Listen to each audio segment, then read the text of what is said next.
Good evening, everyone. James Hicks here from Hicks New Media and Infotainment News. Perspectives in focus at a late time tonight. Unexpected show, but it's for the reason because I've got my special guest, someone who I've been trying to get on the show for a long time. And lo and behold, he called me while I was at the gym. I'm still in my gym clothes, but he called me and said, I'm ready to do a show tonight. Can we do it? So I dropped everything. I look a mess, but that's irregardless of the point. Tonight, it's all about Mr. Kevin Kohn. Kevin, how are you doing, sir? I'm doing well, James. You know, only for you, right? at the what is it? The 11th hour, bottom of the ninth, whatever other sports analogy I can come up with, right? We'll the best way to do it, James.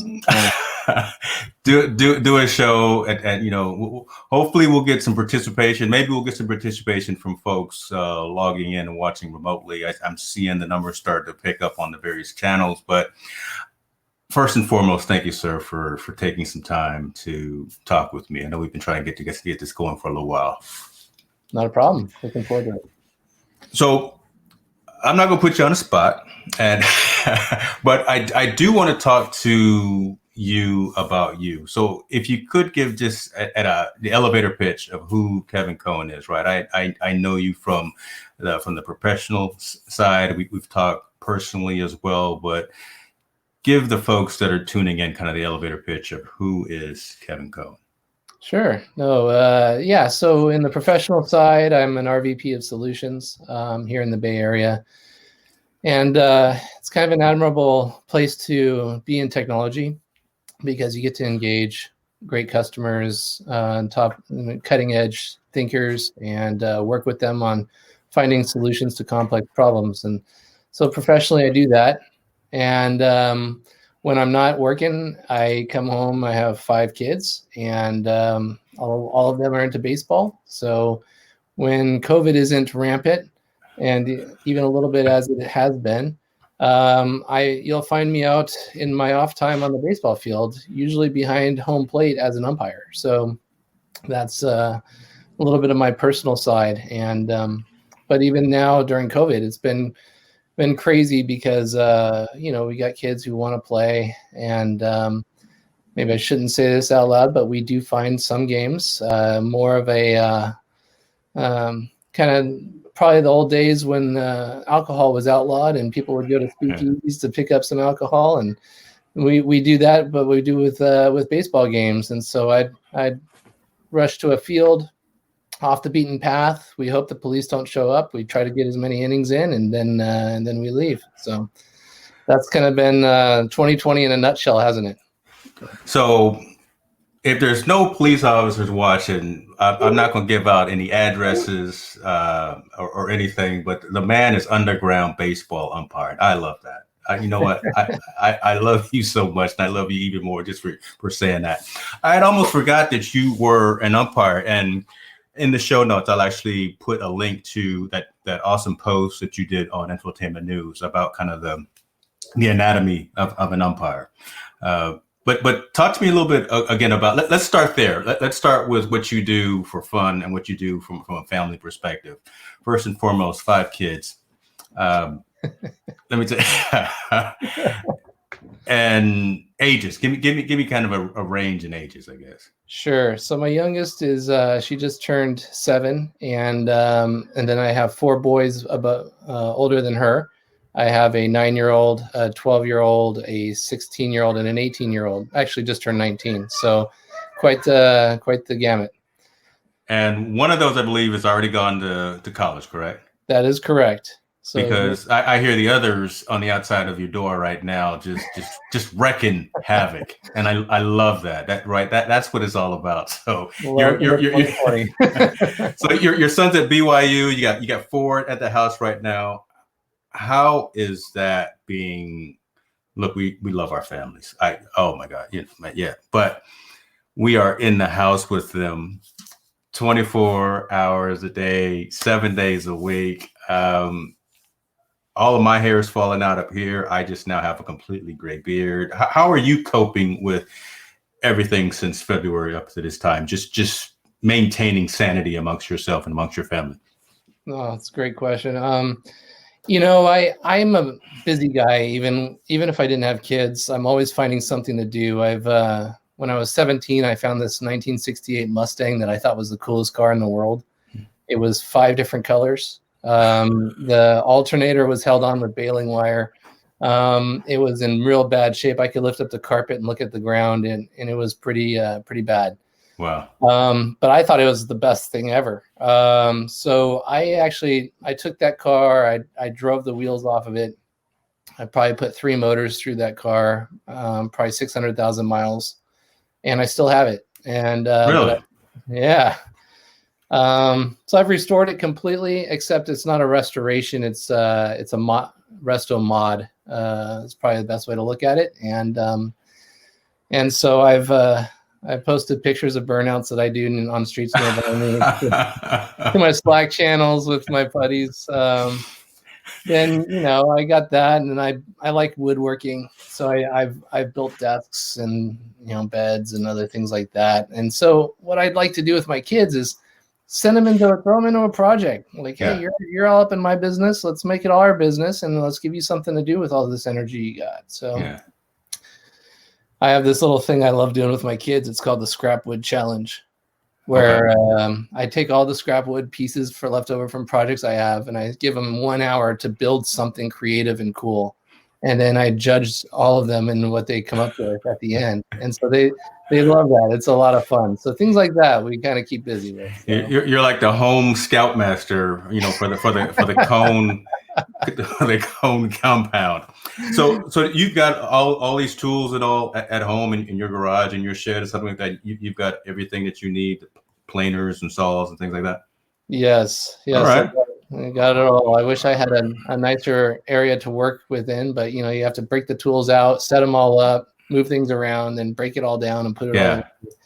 So someday I'll live in a place where I can just leave it all out and roll in there when I want. So. Well, no, don't do that, because if you look out the backyard right now, I know where you live, sir. You've got a phenomenal view. Don't you're doing okay, and so you may want just a little more elbow room or a little more leg room, but you're doing all right now.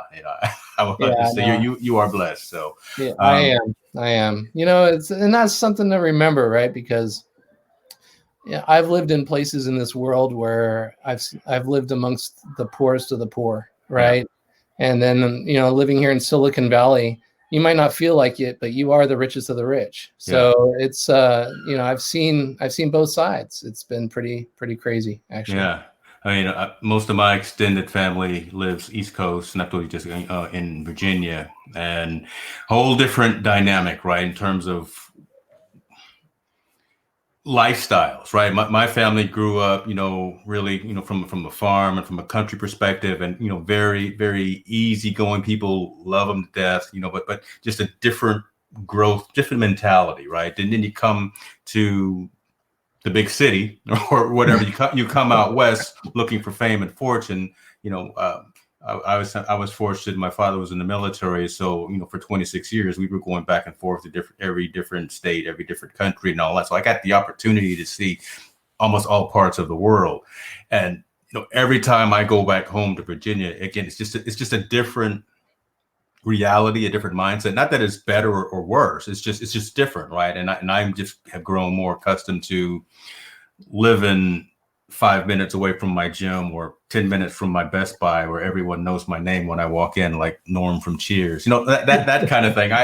Those are the things that I like about being where we are, and just the fact that my parents are like 2 miles away and my in-laws are 5 miles away. So just having that kind of synergy amongst folks that are close.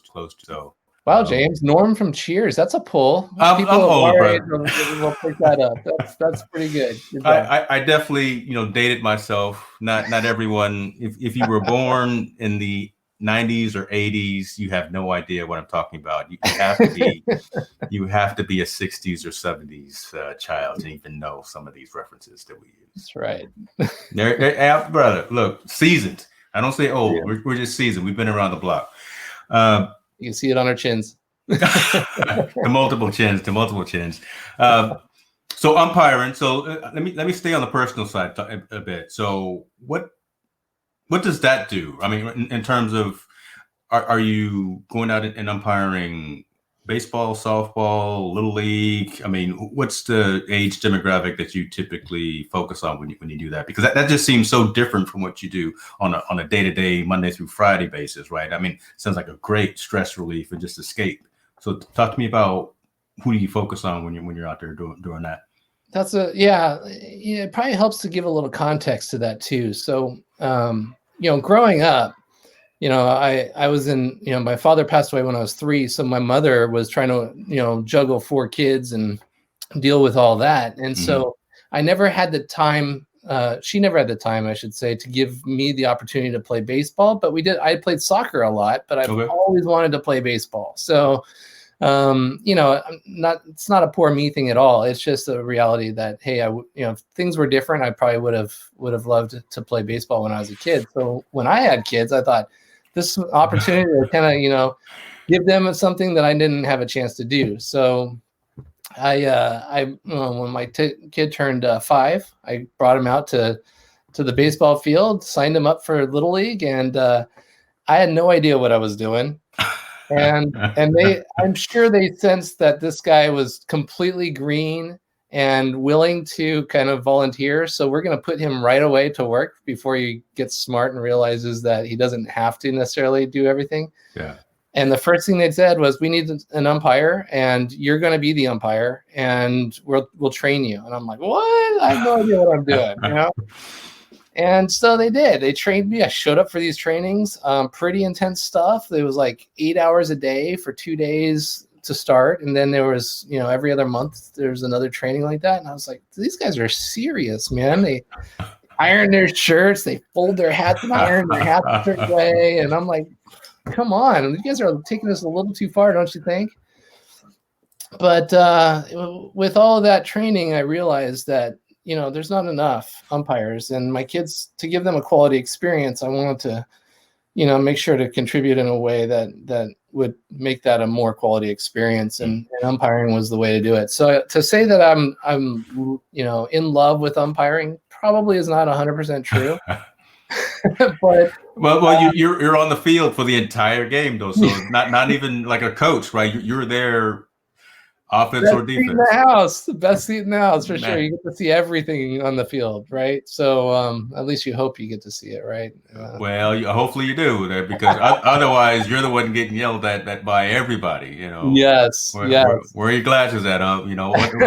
I've cursed blue out a number of times in my days. So I'm sure you have, James. I'm sure you have. Yeah, now that was So when I was in school, I did political science and pre-law. So I was always interested in people and their behaviors and why they do certain things. And so I'm working this volunteer gig, and I'm realizing, hey, all these people sitting behind this fence have a different and unique perspective about what's going on out here on the field. Yeah. And so it inspired me to say, look, nobody wants to volunteer for this because nobody likes getting yelled at, right? So they're like, I'm afraid to get out there. So I realized, oh crap, there's a big problem here. There's not enough umpires. These poor kids, need to have a good experience, and these parents are kind of crazy, right? So we got to figure out, how do you fix this? How do you make all this kind of mesh in a way that we can get the volunteers, have the kids get a good experience, and make it positive for everyone.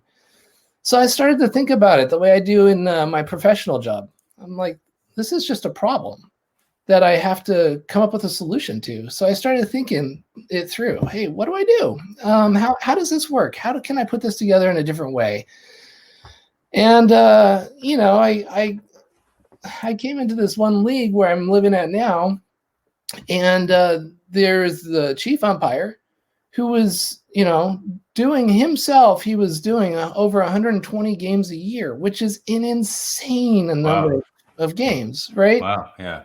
And he was doing that because nobody would volunteer. And I'm like, that's nuts. I'm like, there's a better way. So yeah, long story short, I put together a solution to the problem. I posted it up on that in a blog form, and I have people kind of replicating that now, which has been really exciting for me to do. Oh, there it is. Yes. Look at that. Look at that. See the timing there. See how we play off of each other. I'm just saying. It's almost like Beautiful. I've done That's this almost like a before. professional deal there, James.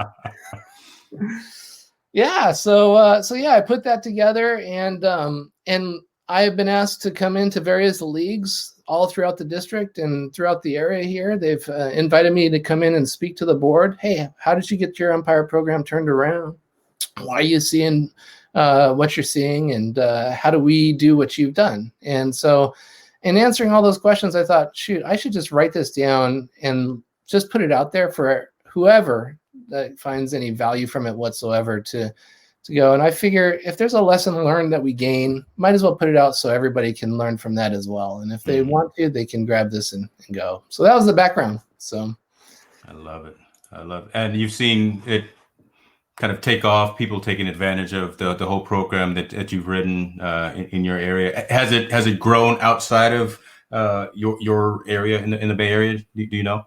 It has. I was fielding questions from a guy in Australia, believe it or not. So I'm like, didn't even realize you guys played baseball in Australia. Is this cricket or what? No, same sport.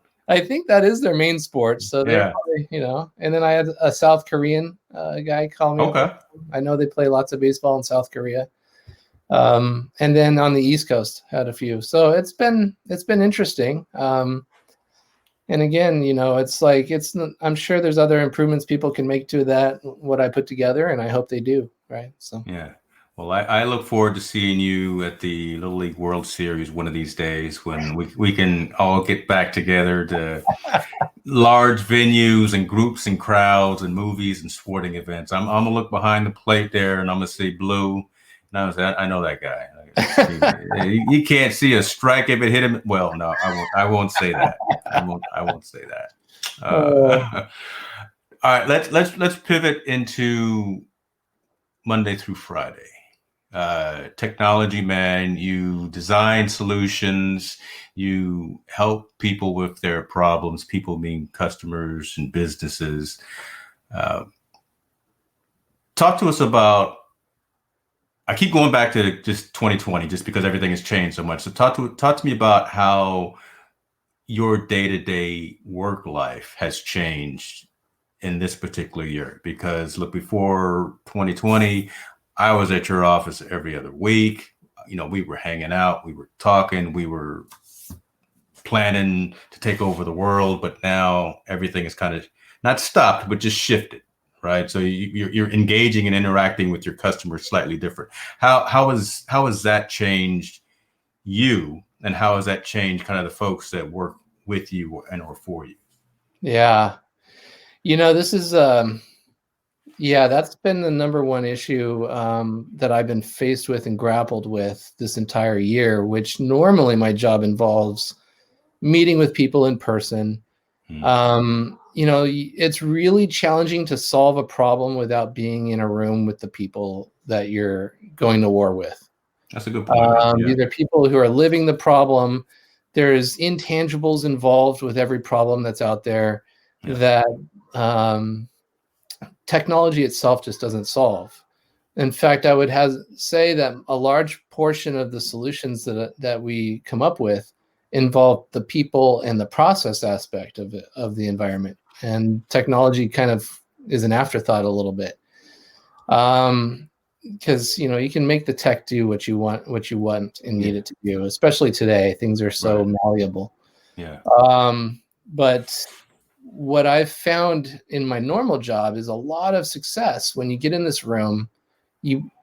People are expecting you to throw up some slides on a whiteboard, slides up on the projector, and go through your slide deck. And I avidly reject that approach. And I start with, hey, what's going on here? Where are you guys challenged? What's your vision? What do you want to achieve? And what are your goals? And where are you going? Normally, I do that homework before I get there. Yeah. Show up in the room, and I go right to the whiteboard, and I start listing out, this is where you want to be. And then on the other side, this is where you are. And the gap in the middle is our opportunity area where we work, and we say, okay, now how do we get this gap to close? And that's the solution I come up with, right? Okay. That's a lot of, hey, you got this guy in here who's very stubborn, but he's the leader of the group, so you have to win him over. Hey, you got the CIO over there who's paying the bills, but he's lost as far as what we're talking about. You got the guys who are just following the leader, and then you have this other group who might not really well align because they hate that other group. They're also siloed. So you have to really work the room and bring everybody together through this ideation exercise and experience. That was magical, and seeing that grow into a solution that you can then provide them and say, this is going to solve your problem in these 3 ways and by this date.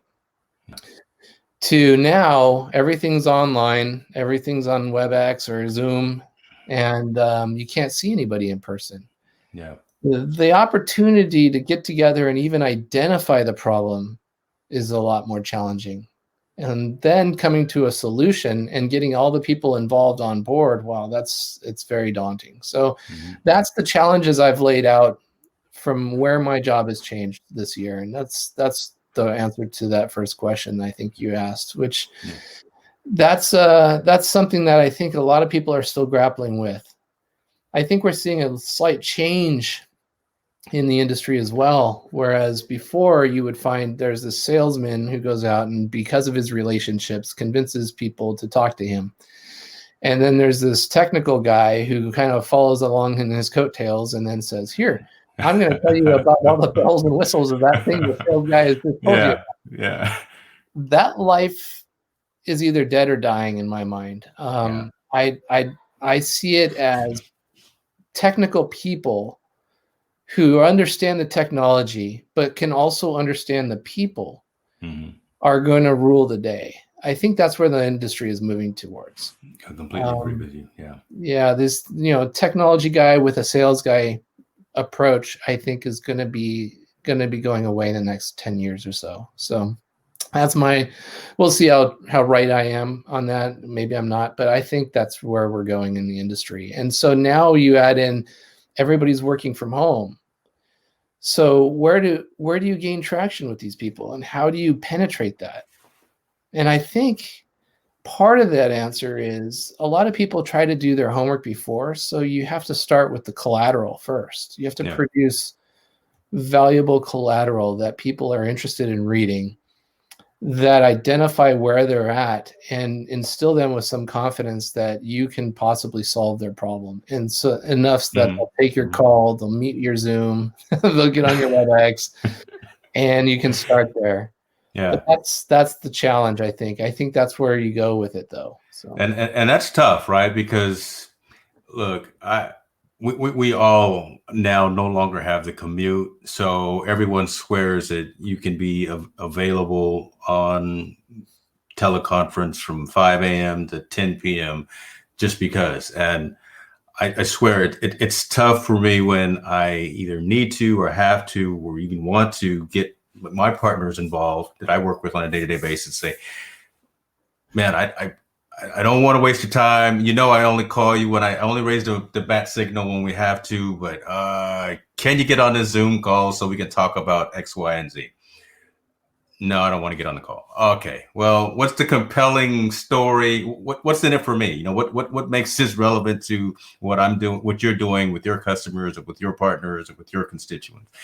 And again, not being able to work the room anymore, not being able to be in there and what I always tell my wife, what I do the jazz hands, right? Not being able to do that and be in the conference room, walking around and giving the pitch. It's tough to do that on a video conference because half of the time I'm sitting here. Look, I haven't put a suit on in a long time, brother. I don't know if they fit anymore. I don't know where my ties are. My nice shoes are gone. I don't know. Right. I go to work with a baseball hat on and Gymshark hoodie. That's terrible. That's the hard part for me, right? Because I am one who likes to kind of dress for the occasion, right? And if I'm going to be doing a presentation, it's harder to get into that feel. I go stand at that whiteboard every day when I'm on a call at work, but you're not in the same room with me. So it's hard to convey the same kind of message and make it compelling in my mind. So I'm having a challenge. That's why I kind of asked you what you're doing. I'm having a hard time this entire year of accepting this new normal. Right. Yeah. I think we all are. I think I don't know that anybody's got it really worked out yet and made it effective. I think we're kind of on a little bit cruise control in the industry. Yeah. And we're just working existing relationships, and that's not going to be enough in the next year. So yeah, I don't want to keep calling my folks and keep pulling that that lifeline or whatever. I don't know how many extra lives I have with some of my folks, to be honest with you, and folks probably notice how we're deliberately trying not to say who we work for on the day, how we're dancing around who we were. But folks who watch this, and especially folks who probably watch this on LinkedIn after it's done recording, they'll know. But and they'll respect the candor that we talked about. What else you got going on, brother? I'm just so thrilled and honored to be able to have a conversation with you, because you're an interesting guy, just to be one who rebuilds automobiles and like you say, goes out and burns out and posts those on a secret channel somewhere. I need to know where that channel is, because I need to be following you. Does woodworking with the extended family, out there behind the plate doing the umpire business, and then puts on the Superman uniform and goes out there and solves all these technical problems for folks. You're quite an eclectic young man there, Mr. Kohn. Well, I don't know about young, but we'll see how that rolls. No, actually, these all do kind of merge together. The other thing I'm working on, actually, and to answer your question, is when I was working on that Mustang, I was trying to buy the suspension kit for it, and it was very expensive, $2,400, something like that. And I was scouring the web for the best deal on this and who had it. Yeah. And I would get on the web, I'd start looking for it, and spend 3-4 hours sunk time looking for this thing. What's the best? Oh, that's not really the best deal yet. I think I've seen it lower. And then I come back to it the next day and spend some more hours on it. And then who's done that, right? I think everybody's pretty much done that, right? I'm doing it right now on the screen over here, to be honest with you. So yeah. Perfect. Yeah. So I feel your pain. So I noticed something there. I'm like, okay, this is interesting. There's got to be an easier way to do this. And then I got busy. Life happened, and I missed a couple of days. And I went back to one of these sites, and lo and behold, they had a one-day only sale for $1,000 for that thing, and it's over. Did you miss it? Oh, and I missed it. And I'm like, no, this is not okay. So I thought, I solve technology problems for a living. There's got to be something I can do here. There's got to be a way. So I started thinking about this, and I'm like, I bet if, and then I started going through these. So I got a guy that I work with. Oh, there's always a guy. There's always a guy. Yeah. And I shared with him, I'm like, hey, Matt, I think this is a possible solution to this problem. What if you had an automated way to kind of point your environment at certain websites, and it would scour them all the time. And if it ever went on a one-day only sale for something, it would trigger you an alert, and it would send you a text or an email or something like that and let you know, hey, this thing is on sale. And I'm not going to miss that again, right? So I built that. And so I built it. Okay, hold on. So I'm just going to cut you off right now, because I need that. Both of my kids are shoe fiends, and they follow they're buying all these fancy Jordans and Reebok and whatever, all the Nikes, everything, right? So they're on there trying to catch the shoes as soon as they drop, and I think it's the mafia. I really do. There's some underground aspect of this, and if we could find out when those shoes drop and when the price is right and when it's the Black Friday Cyber Monday deal. So are you going to market this or monetize it or Kohn Yeah, Enterprises? I think so. So here's what there are tools out there that will do something similar, but they have to be affiliated with one entity.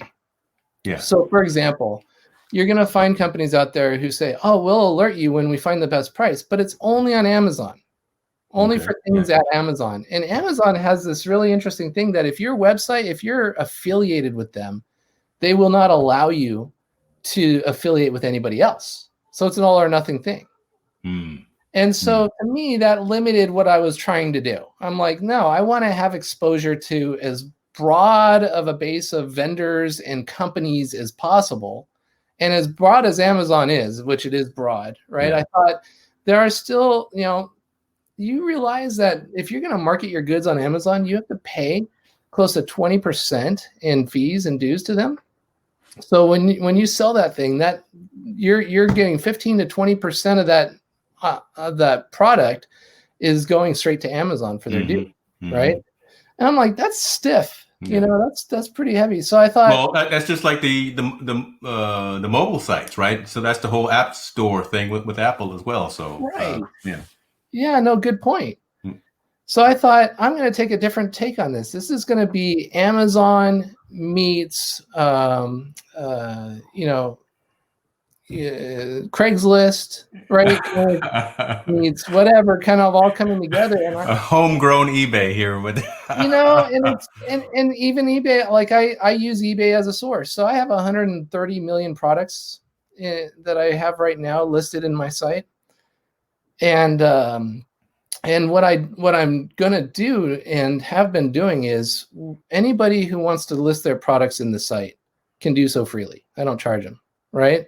Okay. And I'm just trying to get utility out of this product. So, and I think in this year, when the small businesses are having such a hard time during COVID, I feel like it's an area that is really could resonate well with people to know that, hey, you don't have to pay any money. You're going to put your products in here, and I will just redirect the people to your personal website where the product is listed, right? But that way, everybody can get a comprehensive view of all the products, wide and far. It doesn't have to be in the U.S. only. It could be in the UK or wherever. All right. And you can get a good price comparison. Yeah. So that's the take I've taken on it. It's more of an open source market. Okay. Yeah. So, all right, technology. I got a technology question I'm asked after this, but where is this hosted? It's called CircleAny.com. I mean, so what is it? Is it somewhere in the SaaS cloud or something, or is it? I'm trying to find out if it's in Amazon because I want to ask if it's part of AWS. It is not in Amazon. I host it myself in Colorado. So. All right, hold on. Let me look at that. So what is the URL? CircleAny.com. I'll take a look at that. Oh my goodness! Here, let me see here. We locate the best. Fancy logo and everything. You got some reviews. Are these real reviews, or did you make? Are these your kids? Is that what that is? That's your 7-year-old leaving a? Okay. Yep. So it has been a labor of love, something that I've enjoyed doing, and it's taught me a ton about the experiences that people that we work with on a day in and day out business. So yeah. And how long has this been up?